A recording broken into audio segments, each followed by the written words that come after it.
This is where the law stops, and I start. Sucker.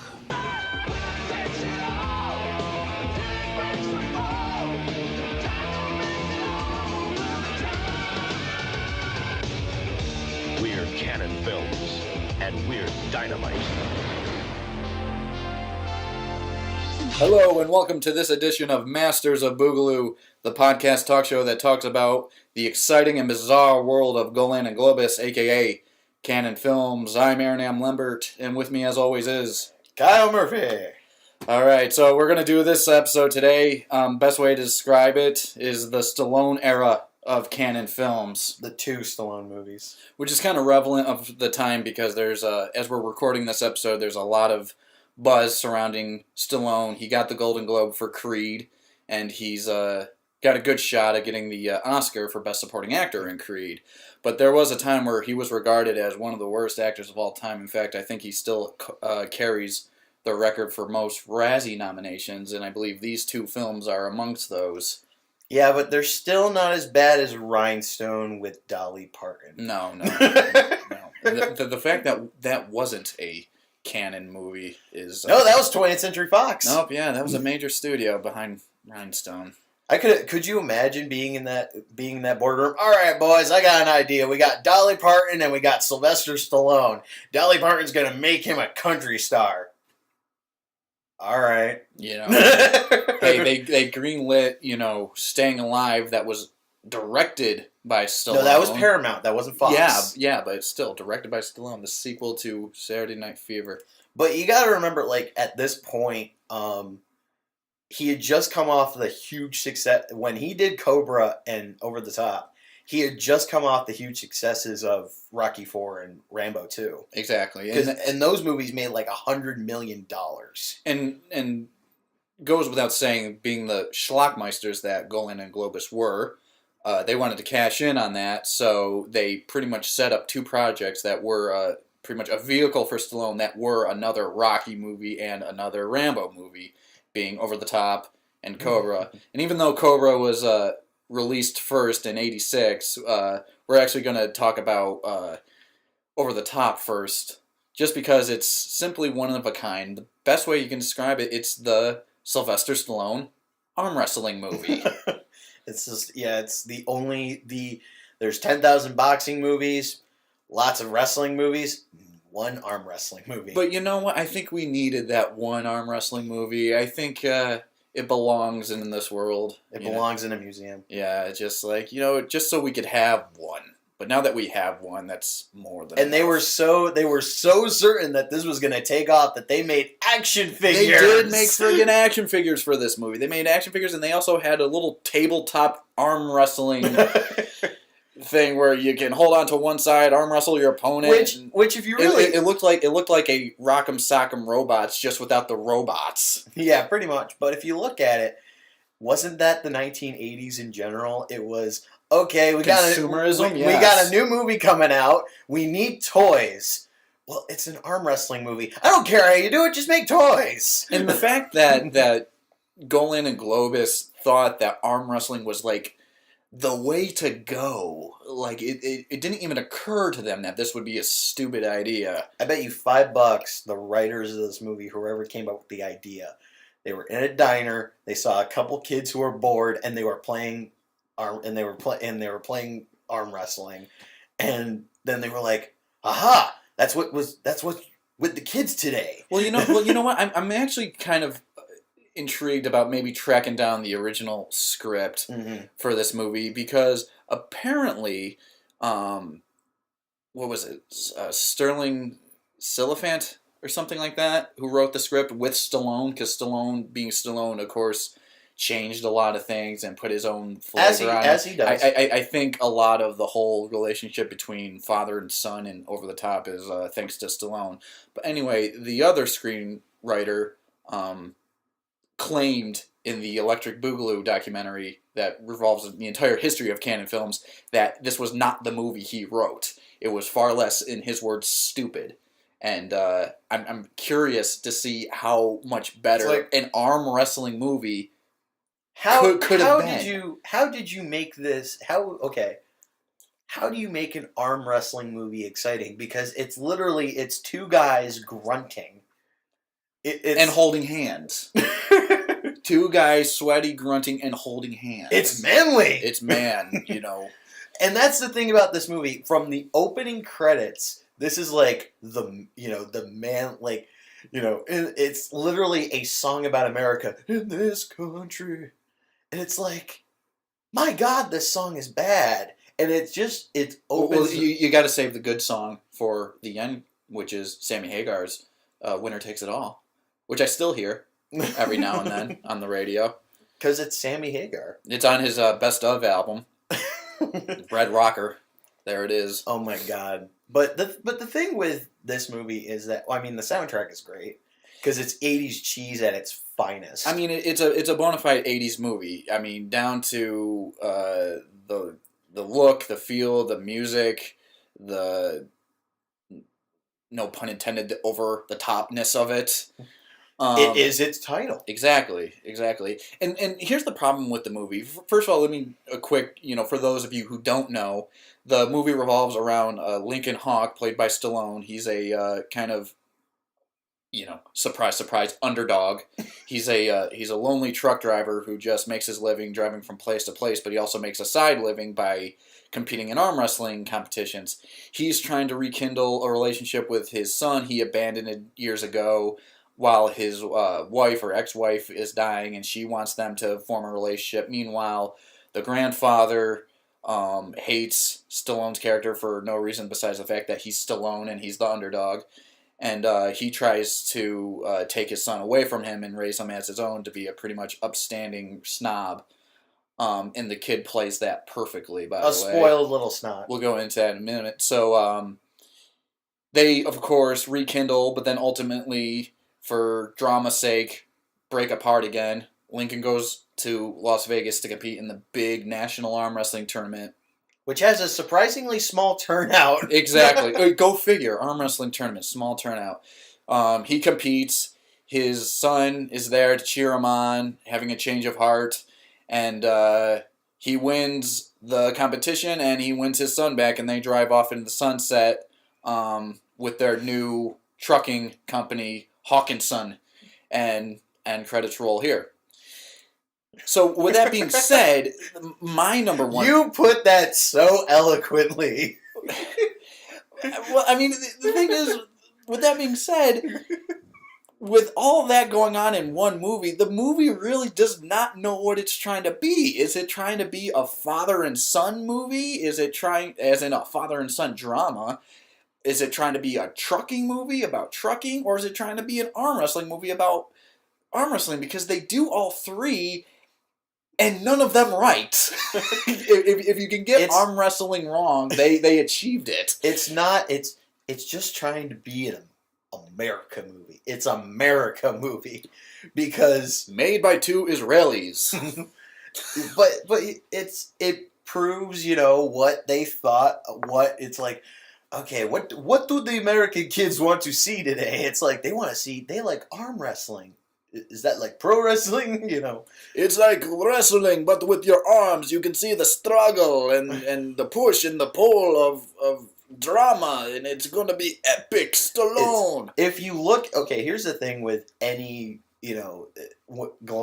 there's two types of canon films. There's the straightforward kind, and then there's the mashup movie, which is, okay, we're going to take this and mix it with this and mix it with that, and it's going to make something brand new.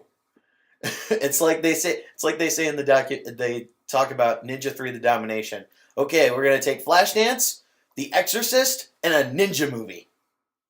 I mean that was kind of like their motif, take whatever worked and then just put it together with something else that worked, and then you just get this kind of hot mess of what? The thing with Over the Top, I mean, I'm not a particular fan of in terms of like the canon film library. It's pretty low on my list.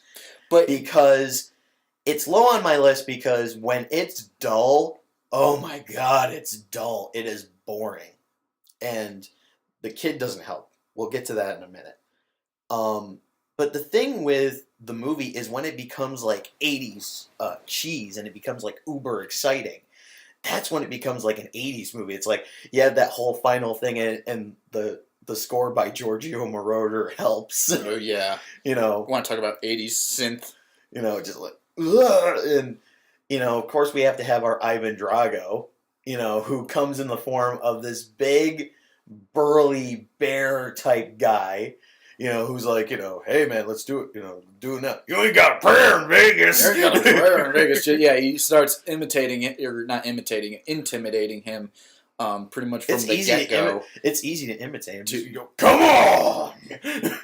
I mean, yeah, you got Jeep Swinson just, you know, really intimidating Stallone from scene one almost, like right off the bat in the movie. Overall, I think the movie is pretty harmless. I mean, there are a ton of harmful canon films, and we will be talking about them in other episodes, I'm sure. Oh yeah. But as far as this one goes, this one was pretty harmless to me. You can tell they were riding the coattails off of Rocky IV. It was a really big success, and it was laced with 80s, you know, pop culture. With the robot and just the overall look and feel of the movie. So they were trying to follow that success. They had Stallone. They got him for an unprecedented $12 million to be in this movie. That's half the budget. And of course, Menachem Golan himself directs the movie. Well, speaking of budget, this movie cost $25 million. I think half that budget went to Stallone in terms of paycheck because... Yeah, he signed a $12 million deal, and some analysts say that he actually got more.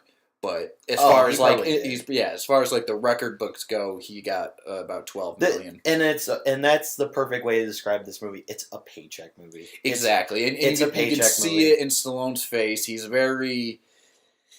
I wouldn't say phoning it in. He's but, on autopilot. Yeah, I mean, you can tell this isn't a challenge for him, that he's done this kind of movie before. Maybe not specifically arm wrestling, but he's done this kind of movie before. You know, it's like even at the end of the movie where they have that big, you know, as usual, you know, before the final fight, you have to have the final fight talk. Which is, you know, the pep talk. The pep talk. You have to have the pep talk before the final fight. In every sports movie, there is a pep talk. You just, you know, it's... I mean, but you got to hand it to Stallone. He made an entire career playing the underdog, and not just the Rocky movies and all the Rocky imitators that he did, including Over the Top. And he's still cashing in on it. He already got the Golden Globe, and I'm pretty sure he's about to get the Oscar for it. And if he doesn't, you're listening to this post-Oscars, sorry for my prediction, but I think he's going to get it. So I think he'll get it. He does underdog to a T. He's made an art form out of it. He's made a career out of it. But when he is phoning it in, you can tell he's phoning it in. Yeah, he is on autopilot. You can tell when any actor's doing it. His eyes are glazed over. He doesn't believe. That's the worst part about it. He doesn't believe in what he's conveying, so you as the viewer don't believe it in return. But he is so much better than the kid that plays opposite him because, my God.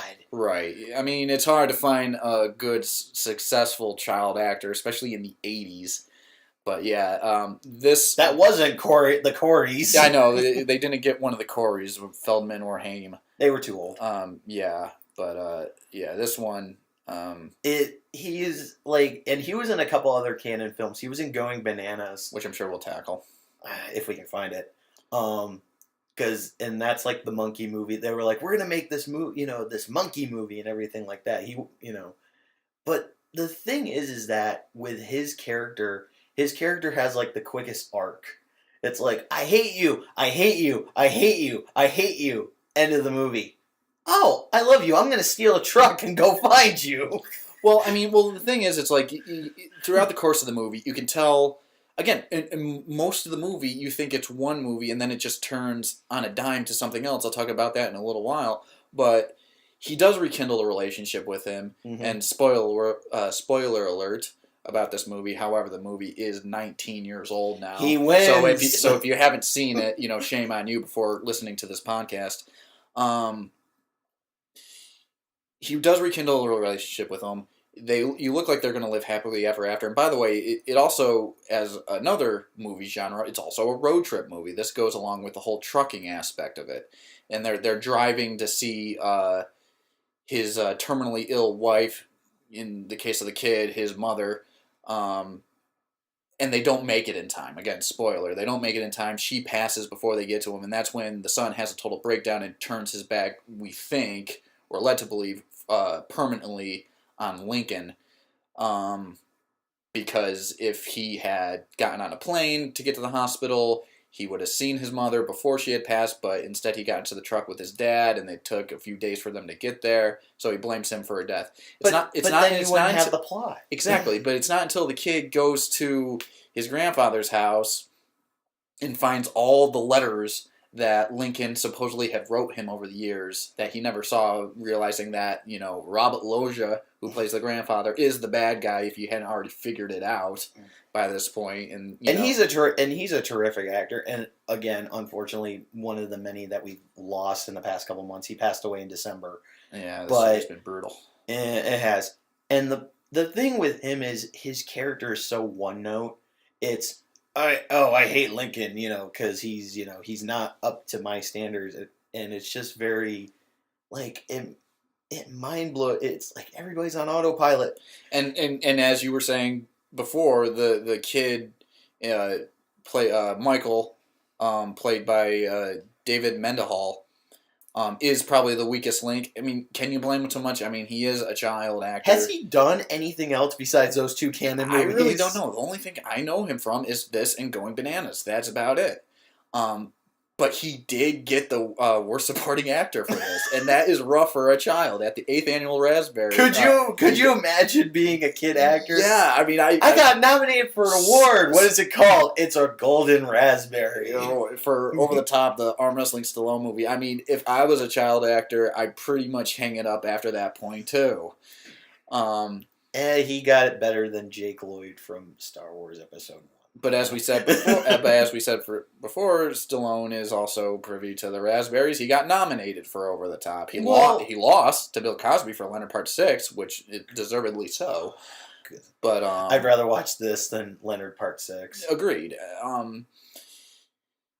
But anyway, yeah, my overall issues with this movie is that it's juggling a lot of different genres, doesn't know what it really wants to be, and it fails at all levels. Is it a trucker movie? Is it a father-son movie? Is it an arm wrestling movie? Is it a road trip movie? It's America movie because it's like, okay, what's America? You almost, as you watch through the course of the film, if you're not bored and somewhat intrigued by the family drama that's in it, by the time you get to the arm wrestling tournament in Vegas, you've almost forgotten that it's an arm wrestling movie, and then it hits you like a truck, no pun intended, with this movie, that, oh my god, this is an arm wrestling movie, because it's so overblown and so ridiculous. It would have just been better if they focused on that and not the family stuff, because when the family stuff is so boring. It's so dull, and it's so... Yeah, but can you really blame them? I mean, how long can you push an arm wrestling movie? How long can you push a boxing movie? Good point. I mean, but I think boxing has a little bit more drama than arm wrestling. I mean, arm wrestling... Well, granted, Boxing, supposedly you're supposed to go 12 to 15 rounds if you don't knock your opponent out. Yeah. Arm wrestling, you're done as soon as the other guy gets tired, as in his arm gets tired. So, I mean, to stretch that out, and I mean, they even tried to do training montages with arm wrestling with the weights in the truck that he sets up. And that was doing one-arm pull-ups off the side of the truck.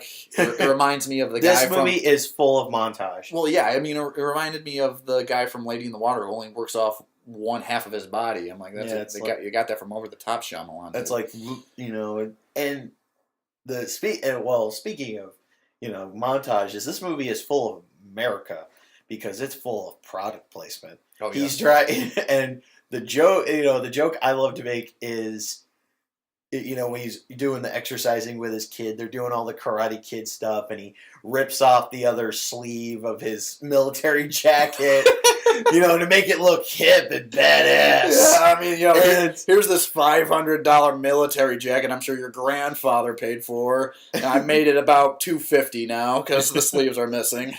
But you look badass. But it was badass because it's the 1980s and it's hip. I'm training you like a trucker, But you look at the side; he's driving the Brute. He's driving Brute Cologne. Yeah, that's the truck that Lincoln. So all I could think of is Brute Cologne. All I could think of is if we rework this a little, this could follow from the whole thing in Rocky 2 where I'm Lincoln Hawk and I use Brute to smeal mainly. That's probably what they wrote on the side of the truck too. Brute Cologne, smeal manly. Yeah. Stallone totally turned his back on Beast aftershave and went with Brute. Come 1987. He's a Brute man. He's also a Colgate man. But just goes to show you pay Stallone enough, his allegiance is to the dollar. But that leads into So overall, over the top. One last thing I want to comment before we give our overall ratings is as I was saying, when it finally does hit the fan and turn into an arm wrestling movie, it just gets really ridiculous. You got sweaty, bulk guys. And in some of the aspects of the movie do work in it because they really play up the humor. You got the one scene with the guy chugging gasoline because it gives him some kind of edge over his opponent. And then literally the next clip of the same guy, he's like popping Alka-Seltzer. And shit, I should have done that. Yeah, and then I'm convinced, it could be the Giorgio score, but when you get to the final match, it sounds like sirens in the background. And I'm like, oh, that must be the guy who chugged the gasoline. He spontaneously combusted. How? Get that man to a hospital. How? He had chili peppers. But there's the humor with that at the ending, and also the humor where they do like the ESPN on camera interviews with all the the competitors, and they're all taking it so seriously. They're just taking it so seriously. They just nothing but pride and integrity in their face. And then I am a man because I arm wrestle. Look at my muscles. And it's like, I want to beat him until there's nothing left of him. Just total macho intimidation. I want to beat him. Get him off the table. And then you cut to Stallone, and he's just like, I just want the truck. If I have to arm wrestle to do it, I'll arm wrestle. That's all he cares about is his truck. That's how. That's how Lincoln Hawk makes his living. But like I said, the ending is really ridiculous, especially when you go from the close-ups and it's all intense with the lighting. Close-up, they're sweating, and they actually managed to get Stallone to bleed. They had to do a weird kind He has a nosebleed. Yeah, it's like we got to get him to bleed. He's Rocky. He's got to bleed at the end. So they managed to work that in where the guy makes him hit himself.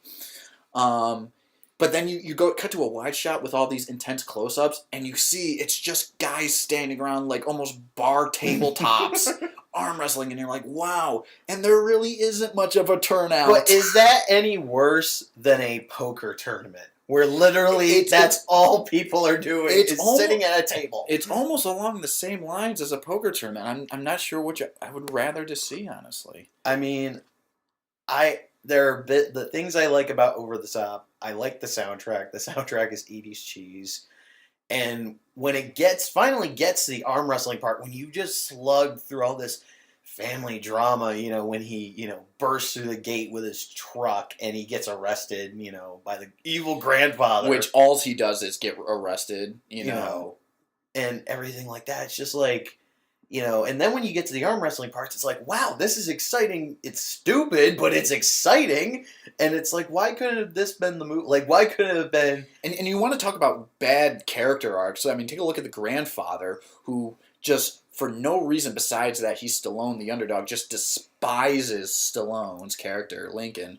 And, you're not rich enough. Yeah, exactly. For the reason that he's not rich enough, pretty much. And, I mean, yeah, there's a lot of resentment for abandoning his wife and child, which was his child, his daughter. Now she's dead, and he feels that he is almost like owed the satisfaction of raising her son, because he's the one who's been doing it, being like the father figure in his life when Lincoln Hawk.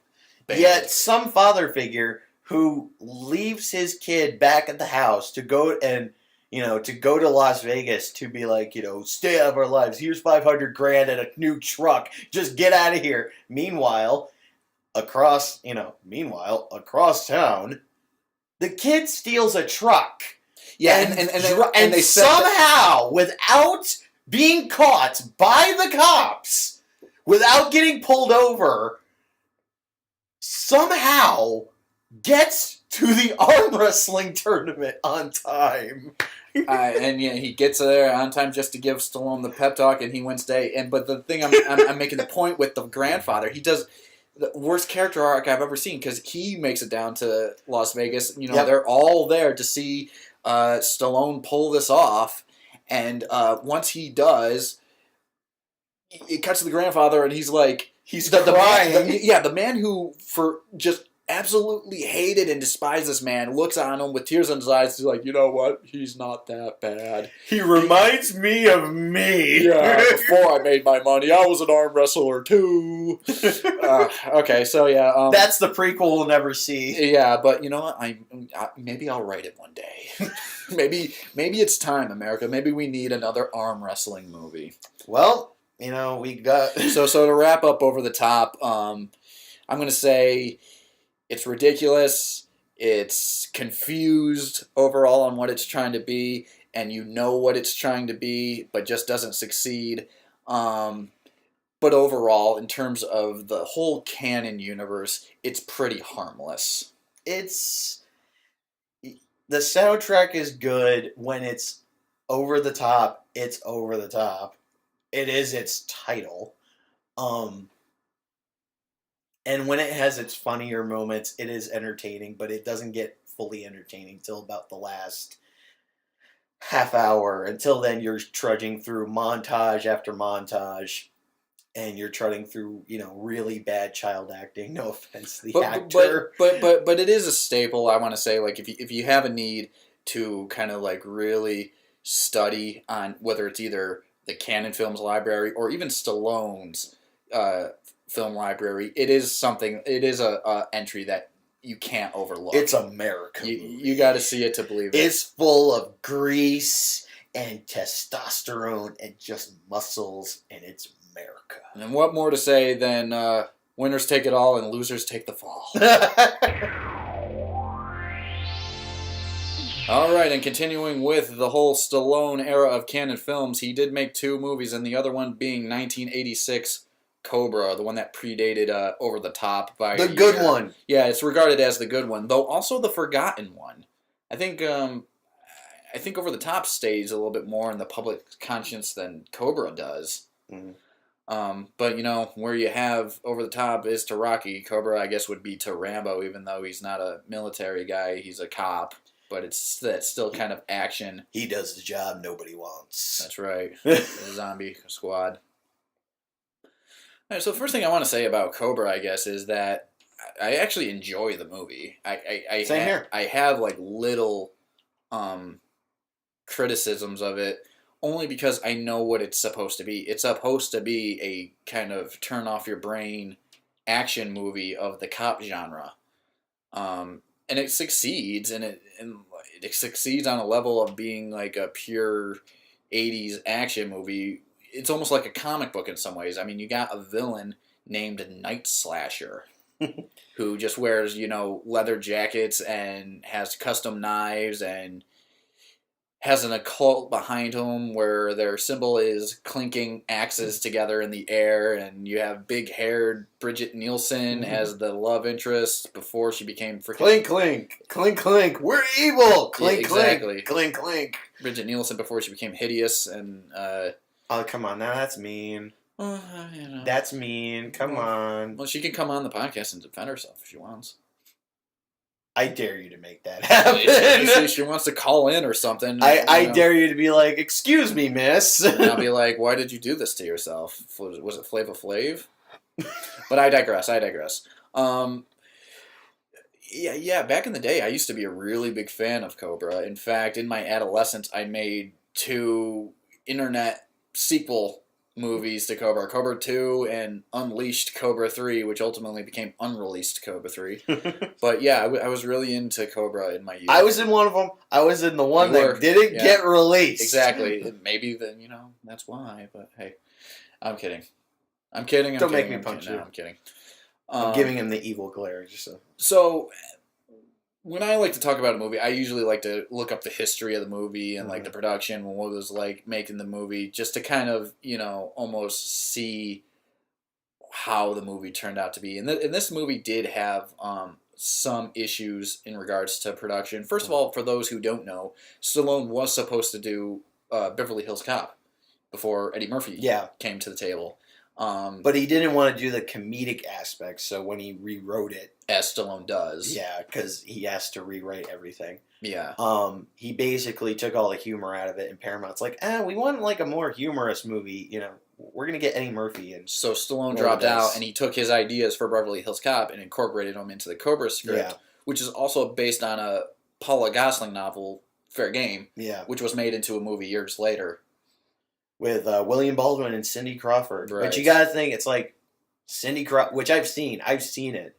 And it's a 90s movie, same way Cobra's an 80s movie. But I think what makes Cobra more memorable is it has a lot of that over-the-topness that comes from a Stallone movie. Because there's two types of Stallone movies. There's the really good, like, serious... very melodrama, very earnest, humble kind of acting. And then there's the, I'm going to go blow shit up. And that's what Cobra is. I'm going to go blow shit up and kick some ass and spit out some one-liners. Absolutely to a T. I mean, everything about it is like just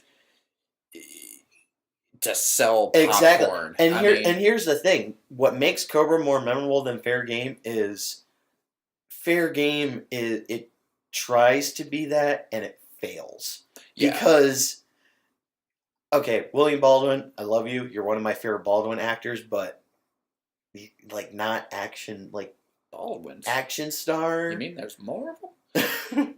Yes, there are. There's William. Like if we're ranking acting wise, there's Alec, there's William, there's Daniel, and then there's Stephen. All right. Well, we're not going to make this a podcast about the Baldwin brothers, but to get to my point, that's like that was a more serious adaptation of the novel. That was more faithful. This one was loosely based on the novel. However, it was enough so to give it a credit, at least a based on credit, which should have just said inspired by. And the thing with this movie is, it really did ride the coattails of 85's Rocky IV. Even more so than Over the Top did, even though it's a completely different genre movie. Mm-hmm. It's not a sport movie. It's not an underdog movie. Well, it's not the first time that Stallone has done a cop movie, because he also did Nighthawks. It's true. But this one was definitely... I mean, you have the co-star in Bridget Nielsen, who they were actually dating at the time, hence why she's even in this movie. She, of course, was in Rocky IV. And then you also have, like, the montages and the Robert Teppert songs with robots. I mean, I can't really not draw a line between two movies going from, especially the one right after the other with Stallone, going from Rocky IV to Cobra.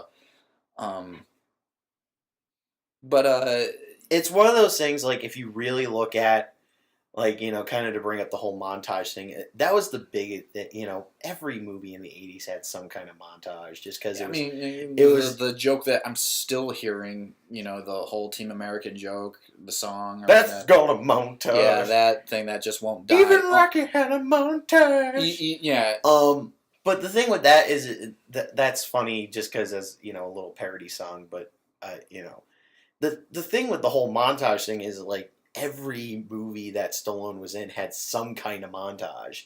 It had some kind of, whether it's a training montage or... training with his kid, bonding with his kid, trying to find a killer. Or finding himself, kind of self-reflection montages, and... Yeah. Him on top of it, Drago, That was definitely his MO. Yeah, but at the same time, getting back to the whole concept of the movie is it's just it's your basic cop movie. It has all the tropes. It's I'm a badass cop who doesn't play by the rules. Why? Because I can. I mean, in talking about like doing an analysis on the movie, there's not really much to go on. It's Exactly. an '80s cop movie. It's pre Die Hard. You have an over the top villain. You have a one liner spouting tough cool guy. Some of the worst one liners. Wears sunglasses at night. Good guy, good cop rather, who plays by his own rules. He's the definition of loose cannon. No pun intended. I throw the book out the window.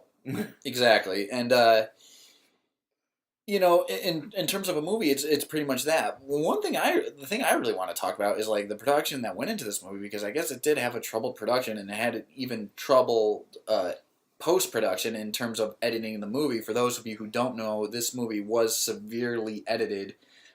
Because when it was first given to the MPAA, it received a hard X rating for its violence. Mm-hmm. And you can kind of see that in some of the more grotesque scenes with especially Brian Thompson's character, Night Slasher, the main villain of the piece. You can tell the editing is a little bit watered down. They do a lot of quick cuts before you can really see anything. Well, that was the MPAA's MO in the 1980s. They were highly cracking down on movies that were heavy into violence, and a lot of movies severely got cut because of it.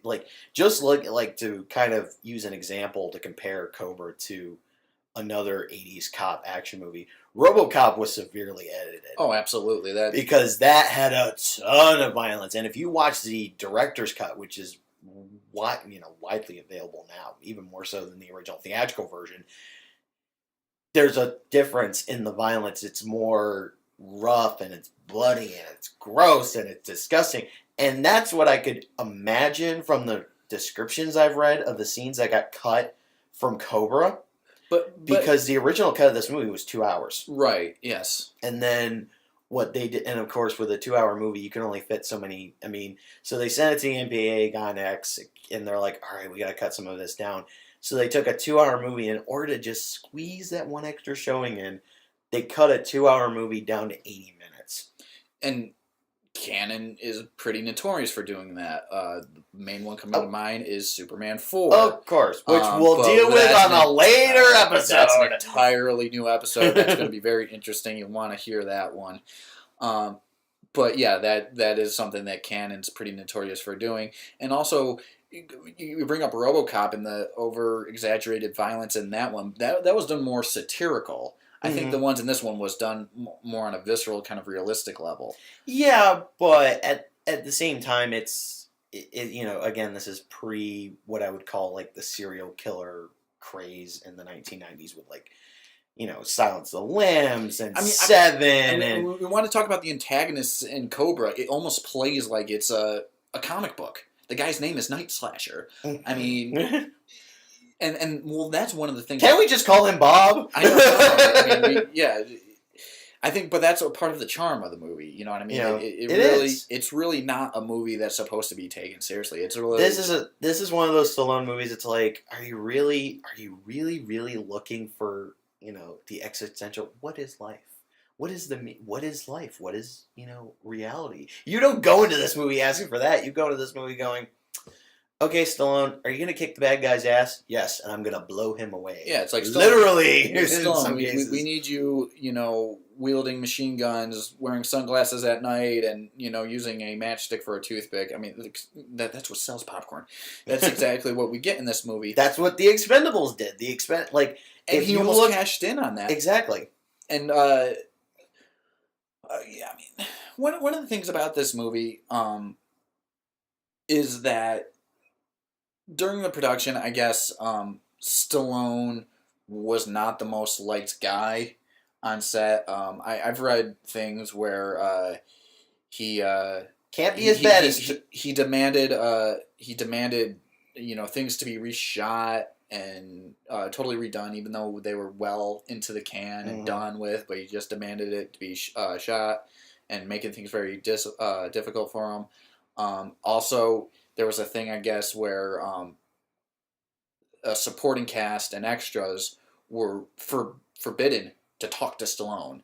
You know, I mean, this was, I guess, at a time in his life where his... I'm doing my method acting. I am Cobretti. Leave me alone. I don't think he's really a depth method actor. I think he was just a little bit more egocentric.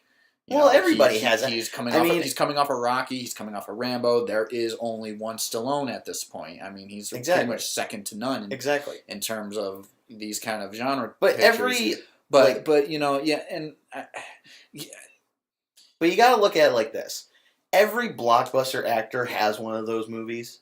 Every blockbuster actor has one of those movies at one point. Because, I mean, look at Christian Bale. He comes from The Dark Knight to doing Terminator Salvation and having a meltdown. You took down the lights. That kind of deal. I mean, everybody has one of those movies. Like, every box office star has one of those movies. Everybody has their ego. Kevin Costner, Waterworld. Everybody has one of those productions where it's like you have, the director's doing one thing, the star wants to do another, the writer wants to do this. But you got to figure, like, at this point in Stallone's career, I mean, he could pretty much write his own tickets. It probably was a situation of, whatever you want, Mr. Stallone, you are brilliant. Mm-hmm. And, because you also read about complaints from cinematographer Rick Waite, who said that, Stallone was causing delays because he would just be messing around with Bridget Nielsen. Again, they were dating at the time of this movie was in production, and I guess they actually had a confrontation that went pretty ugly, and Stallone also was, I guess, regarded as the director of the movie to a lot of people, saying that George P. Cosmateus. Let's just call him George. Okay, so George, the director of the film, good producer, but bad director, as Stallone, I guess, really kind of instilled in the crew's mind. But the thing is, I think one of the... But of course, George, again, Stallone himself coming off of Rambo and Rocky, George's probably most successful movie being Rambo, First Blood Part 2. Exactly. And the thing is with that movie, you gotta remember that back in the 80s, if your movie made X amount of money, that was a ton of money to make. Now, Rambo, First Blood Part 2, and Rocky 4 both made over $100 million at the box office. Back then, that was compared to like now, it would be like 300 to 400 million. That meant like everyone went to go see your movie or went to go see it more than once. And and if you really like break it down, and I know this is going to sound a little bit controversial, but if you really break it down, I mean, Rambo, First Blood Part 2, and Rocky 4, compared to their first movies, were not really, full of depth. I mean, they were just like, Rambo 2 is, the action fest that First Blood wasn't, and Rocky 4 was, he wasn't an underdog anymore. He was, I'm going to avenge Creed, and I'm gonna. Yeah, I think that's what Menachem and Yoram were cashing in on by producing Cobra, was that a movie so basic like that, without really any sense of depth, can be a major blockbuster, and that's really what they were looking for. I have my suspicions that Cobra was made as kind of like a deal made through canon where, okay, I'll do Over the Top for you eventually, but first we got to do this Cobra movie. Mm-hmm. Christopher Reeve had a very similar deal. Yeah. When he worked for Canon. But again, because when you read about the production of Cobra, you can see like just Stallone all over it, and Stallone in not a very flattering light to himself, because he was pretty much just like bragging that he is Stallone and letting everybody know he's Stallone, just kind of sauntering around. Hell, the 1950 Mercury that Cobra drives in the movie was owned by Stallone. That was his own personal car that he felt that his character needed to drive. My character needs an awesome car. And he needs an awesome entrance. Exactly. Which, now that we're getting, we've talked about the production, talked about the movie. our hero has one of the most badass entrances on film. Yeah. So badass that it was recreated for the first SpongeBob SquarePants movie. I mean, yeah. I mean, frame by frame. I mean, this was a successful movie. It was. And I think people forget that when it was released in 86, it took the #1 spot. It made $50 million. Critically, it didn't really help.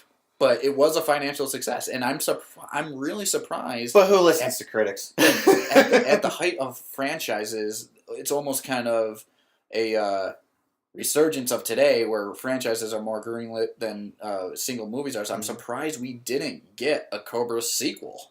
Well, sequels were only, I think at that point, sequels were only made if your movie made a lot of money at the box office, and by a lot, like over $100 million. You know, Ghostbusters had a sequel because that movie took in like over $200 million. I mean, you can't compare. No, you can't. Ghostbusters. No, you can't. But at the same time, you got to think of, you know, the time. Everything was mass marketed to the masses. It wasn't, you know, it wasn't like today where it was all about superheroes and, you know, I'm going to buy as many book series as I can to make into a movie. You know, back then they just made movies, you know, kind of, sort of. They still had franchise movies. I mean, come on, Indiana Jones and all that. But this was also near the end of the 80s where sequels were not as common, unless it was a horror movie. Sequels weren't, like, this was what, 87? This was 86. 86? This predated Over the Top. Yeah, this was 86. Sequel, I mean, the only really big sequel to come out in 86 was Aliens. And, you know, a few other horror. I mean, you had, you know, Friday the 13th, Jason Lives. But that's really about, I mean, unless you were a horror or a sci-fi movie, you really didn't get a sequel. Unless, you know, and that's the way it kind of is. So, you know, the fact that we didn't get a Cobra sequel is the fact that maybe, you know, Stallone was, you know, maybe it was such a bad experience for Stallone that he was like, I don't want to ever touch Cobra again.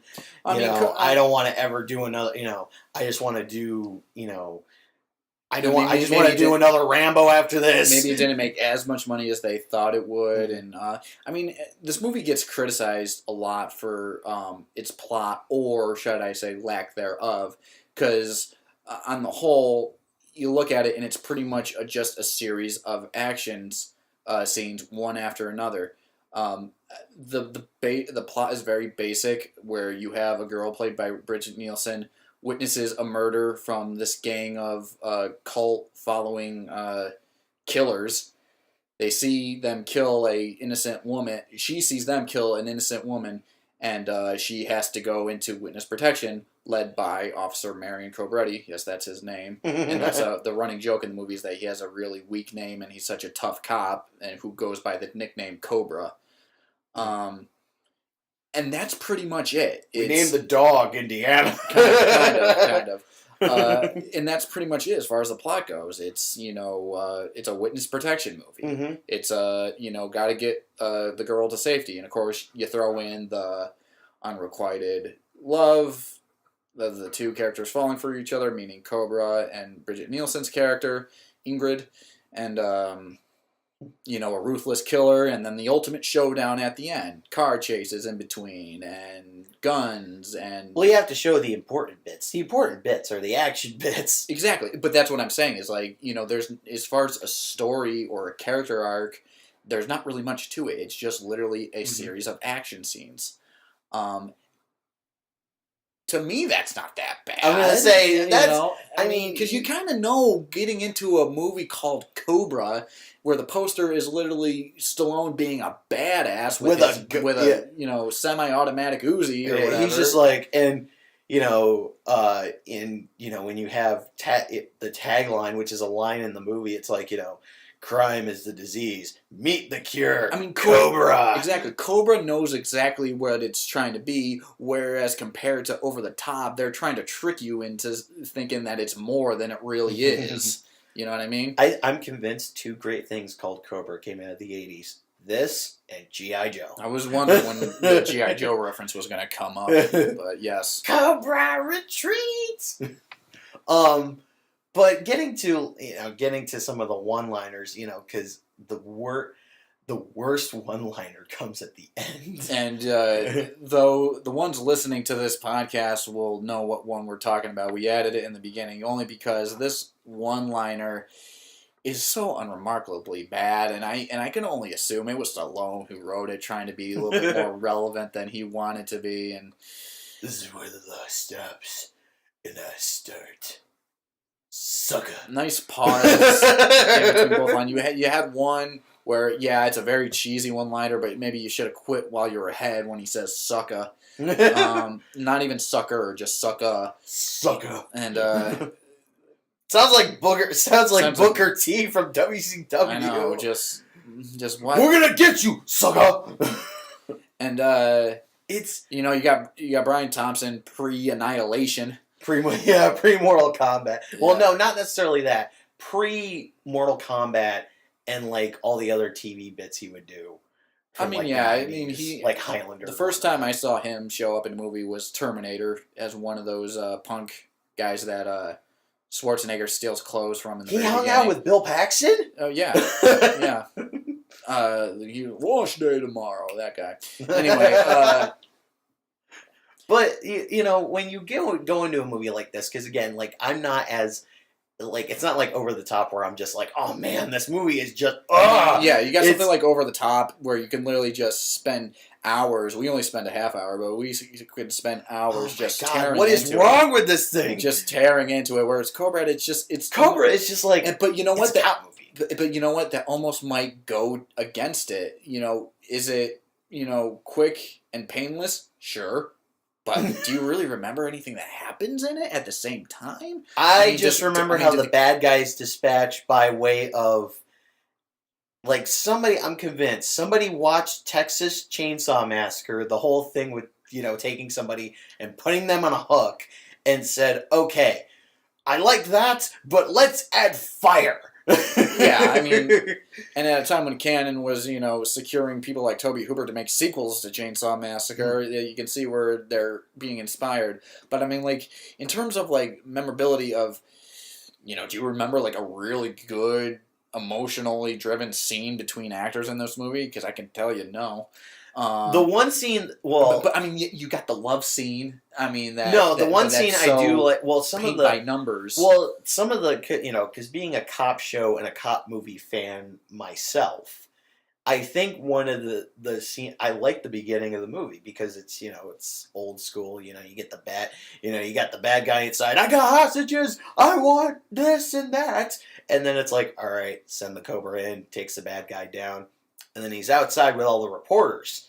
And the reporter's like, doesn't he have rights? Doesn't he have rights? And then he just grabs the reporter by the head, shoves his face in one of the victims of this guy who just went on a shotgun rampage. It's like, tell that to his family. Lets the guy go. So yeah, there's some social commentaries in moments like that. But talking about that convenience store scene, which is the first scene in the movie, and it's when we get introduced into our main character of Cobra. The product placement in that God. One scene alone. Okay, you can make the argument that it is a convenience store. There's products in there, but come on, that guy. We linger on Bartles and he hides behind Bartles and James, parts it apart. It's unrealistic. The guy on duty trying to stop a terrorist who has dozens of hostages in the store takes a moment to crack open a Coors, take a sip, and throw it. To create a distraction. If that's not product placement, I don't know what is. There's Pepsi free. Pepsi. It's literally. There's a display of a Pepsi can being poured into a Pepsi cup of Pepsi. Pepsi Coors. Pepsi Coors. RC Cola. 7-Up. 7-Up.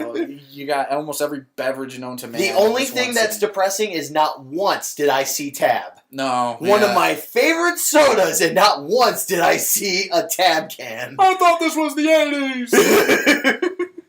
Not once did I see a Tab. Oh my God. It's just the product placement. It's like, and not only that, but here's the thing. He did teach you how to eat pizza. You take it out of the leftover pizza. You take it out of the freezer. You cut it with scissors and you eat the tip. You just Yeah, not to mention, the perfect place to keep your gun cleaning equipment in the refrigerator in a egg carton. The Cobretti way. He doesn't play by the rules. Look, and those are his rules. He even has a computer. Yeah, it's true. There's got to be a deleted scene of Cobra using a VIC-20. Yeah. He's also obsessed with his partner's diet and how he eats too much junk food. And of course, this was during Stallone's really kind of health craze where he was eating nothing but fish, chicken, and rice to drop weight for these movies. You know what your problem is? What?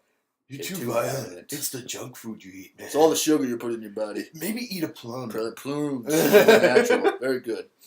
So, you get the PSA in there. It's like, don't eat as much junk food. Junk food bad. But the question is like, this just kind of like funny character tropes, or is this the character? Like, is this our look into who this man is? And all this man really is a cop who plays by his own rules, loves health food, and keeps his gun cleaning equipment in questionable places. If he is a health food nut, why is the only thing we see him eat is pizza? Yes, but he cuts it in half with a pair of scissors. I don't know why he doesn't own a knife, but who knows? It's a pair of scissors. And he eats the small half. He does eat the small half, so, it's carbo loading, but at a very low level. He got his carbs for the day. Exactly. Technically, people have regarded pizza as a full meal because you got your meat, you got your cheese, you got your sauce, and you got your bread. You got your veggies, your carb, and your protein. But you digress, I'm sure. Anyway, so like a man, you eat your pizza like a man. But I think the point being is they're trying to build character into this very characterless Cobra, and what kind of passes for funny character quirks, they're trying to make it into a relatable guy. I can't relate to Cobra, but on any level, I do not cut my pizza with scissors. But you don't. I don't even own a weapon. But if I did, I would not keep the cleaning equipment in an egg carton, or drive a 1950 Mercury. That's also, by the way, tricked out. You'll see in the cartoon scene. It's almost like a Batmobile of police proportions. In a 1950 You think this was his audition tape for 1989's Batman? Sylvester Stallone is Batman. Pretty sure he was considered for Batman. Oh, God. I know he was considered for Superman in 1978. Yo, Lois. Well, you got to remember, in 1976, he was high. He was actually regarded because of Rocky as being like a top player. You got to love the trailers for Rocky when they're like comparing him to Dustin Hoffman and Robert De Niro, and like you think about it now, you're like, fucking Stallone. Anyway. Well, here's the thing with here's another thing to add to the product placement. Notice how this is set at Christmas. It is. It's Christmas in LA, so you don't question why there's no snow. But I'm starting to question why wasn't. Where's John McClane and Riggs and Murtaugh? Right. Well, I was just about to say I'm starting to question why Shane Black didn't write this movie. Oh my God, his upset. Well, that was you didn't really have Christmas movies in the '80s. You had action movies that were Christmas movies. And this is a bona fide action movie that's set around Christmas. Oh my God, some of the action scenes in this movie. I mean, this movie driving backwards while shooting with an Uzi. But you know what? For a movie that is ultimately, I think, forgotten. I mean, this isn't really a movie that gets brought up a lot today. However, it inspired a lot. You mentioned the SpongeBob SquarePants reference, which is kind of hilarious if you know and seen Cobra.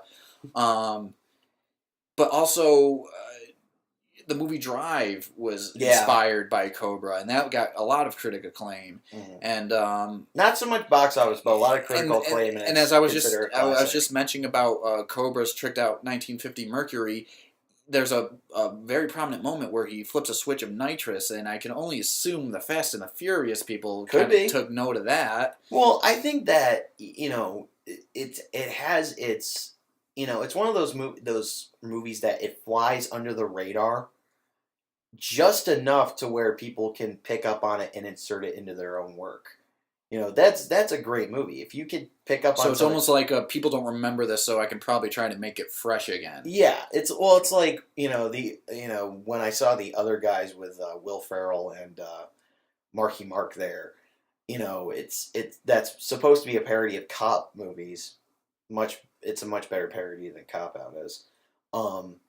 But you go into Marky Mark's house and there's a Cobra poster on the wall. Yeah, exactly. And I saw that, I'm like, hey, nice poster. Yeah, so I mean, it's still regarded in pop culture as being a bona fide cop movie, but it's not really recognizable as, say, a Die Hard, which they're still making, or a Lethal Weapon, which were really popular in its day. But I mean, it's a cop movie from the 80s, and there was a ton of them. I mean, you had... I mean, I can understand the criticisms of it. I can understand, the lack of plot. I can understand the no character depth in Stallone's character. One critic referred to him as just like a hulking, silent, kind of empty shell of a cop. Not unlike Dirty Harry. Exactly. And you can almost kind of make the argument that's almost like what Stallone was trying to play. Yeah, Dirty Harry. This was his Dirty Harry. And that was big in the 80s, because you gotta remember, Dirty Harry had how many sequels? Exactly. 5? Mm-hmm. Ended in the early 90s, which, hey, with the nostalgia craze that's going on, I won't be surprised if Clint Eastwood's like, what would Dirty Harry be like at his old age? So I guess in closing for me, I would say Cobra. When I was younger, I was really into this movie. Looking back on it now, in terms of this podcast, I can say it doesn't really hold up. It's not really something that is memorable, something that you think about. Because you sit through a viewing of Cobra, you're pretty much thinking about something else, not even 5 minutes after it's over. But kind of like how I said about Over the Top, in terms of the canon library, it's pretty harmless. It was a successful movie. It was a #1 movie. It made $50 million. So it should be at least regarded as that. It's a movie that made money for canon. It's just fun. It is. It's entertaining. I don't think it's really supposed to be. It's an entertaining movie. It's an entertaining movie because if you don't. Some action movies. It's an action movie. It's an action. It's a bona fide action movie. You go for the explosions and for the action. You go to get your heart racing and to grip the edge of your seats and be like, oh my god, what's gonna happen next? And and that's the thing. A lot of people need to take that in consideration, especially now with some of the action movies that come out that aren't superhero movies. But, in terms of me, in closing thoughts for me, I like Cobra. I mean, it's not a masterpiece of cinema. Although I don't think anything in canon is. So if you're looking for that with this podcast, you're not going to get it. Hey, you haven't seen Otello yet. That's for another. That's for another episode. You haven't seen Otello yet. And that'll be for a future episode. But at the same time, it's not a masterpiece of cinema, but at the same time, you go for it's a Stallone action movie. It's not one of his best. I would probably put a few others above this one if we're ranking them. In terms of Stallone. Terms of Stallone movies. But based on this episode, in terms of Stallone's canon days, as in his 2 movies produced by Menachem and Yoram, I would say Cobra was first and top. And the best. Yes. Because, if we're comparing this to Over the Top... Oh, yeah. I'd rather be stuck on an island with this movie on repeat. Because you can just have fun with Cobra, whereas Over the Top, it's a head scratcher at the end of the day. Oh my god. You go into this movie, I just thought of something. It's like, you go into this movie, it's like, okay, we got to have the tropes there. Who do we get for the police captain? Get Art LaFleur. You got the. We need a weasel. You got the standard cop movie. Tropes. Get that Robinson guy from Hellraiser. Art LaFleur. Exactly. In terms of that, the movie is perfect at what it does. Mm-hmm. All right, so I think that's going to do it for this episode of Masters of Boogaloo.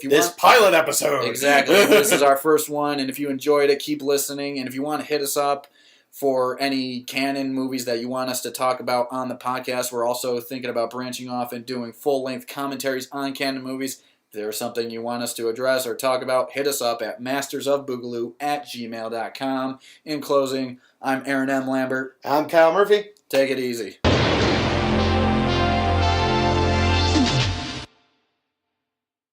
Good idea. I bet you $5 the writers of this movie, whoever came up with the idea, they were in a diner, they saw a couple kids who were bored, and they were playing arm arm wrestling, and then they were like, "Aha! That's what's with the kids today." Well, you know what? I'm actually kind of intrigued about maybe tracking down the original script for this movie, because apparently, what was it? Sterling Siliphant or something like that, who wrote the script with Stallone, because Stallone, being Stallone, of course, changed a lot of things and put his own flavor on it. As he does. I think a lot of the whole relationship between father and son and Over the Top is thanks to Stallone.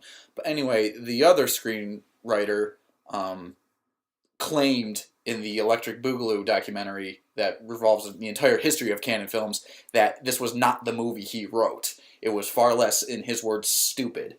And I'm curious to see how much better an arm wrestling movie could have been. How did you make this? How do you make an arm wrestling movie exciting? Because it's two guys about Over the Top first, just because it's simply one of a kind. The best way you can describe it, it's the Sylvester Stallone arm wrestling movie.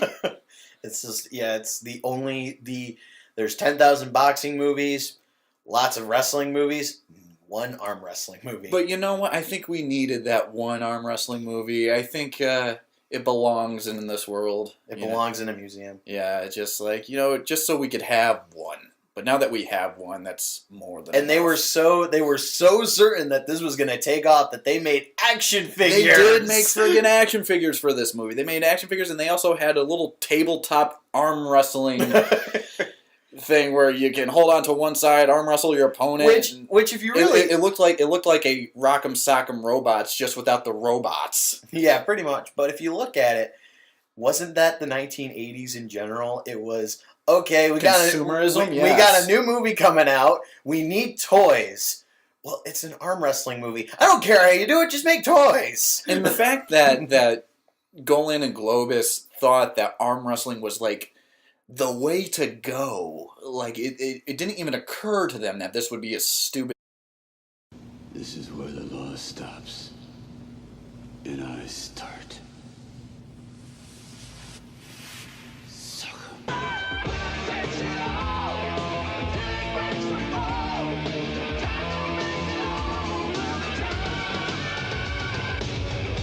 We're Cannon Films, and we're dynamite.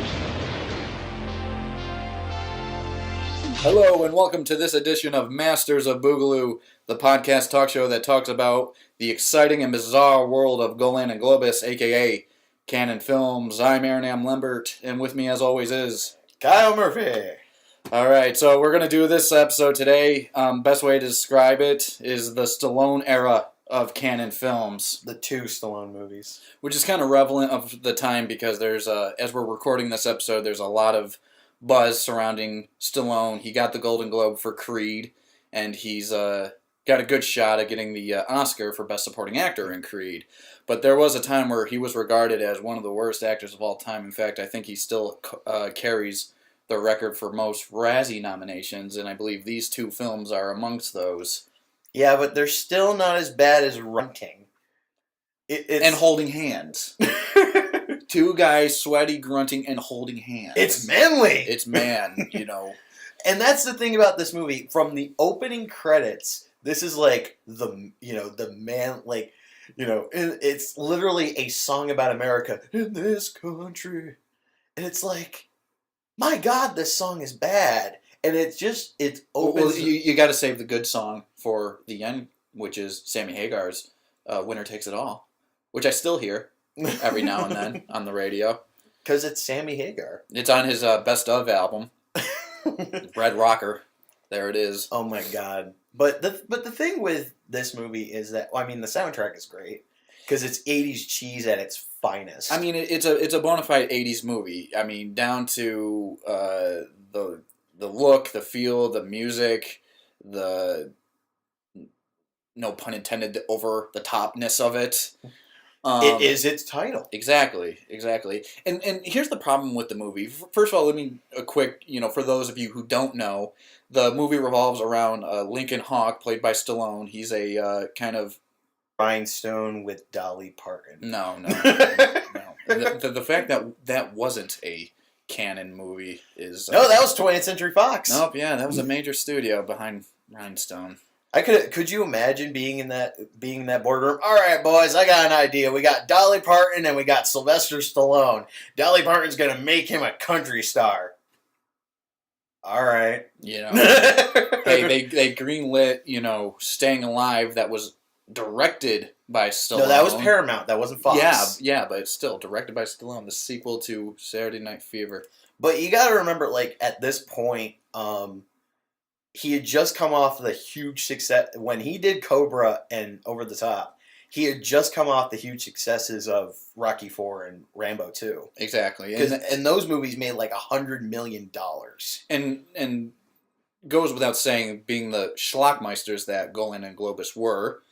They wanted to cash in on that, so they pretty much set up two projects that were pretty much a vehicle for Stallone that were another Rocky movie and another Rambo movie, being Over the Top and Cobra. And even though Cobra was released first in '86, we're actually going to talk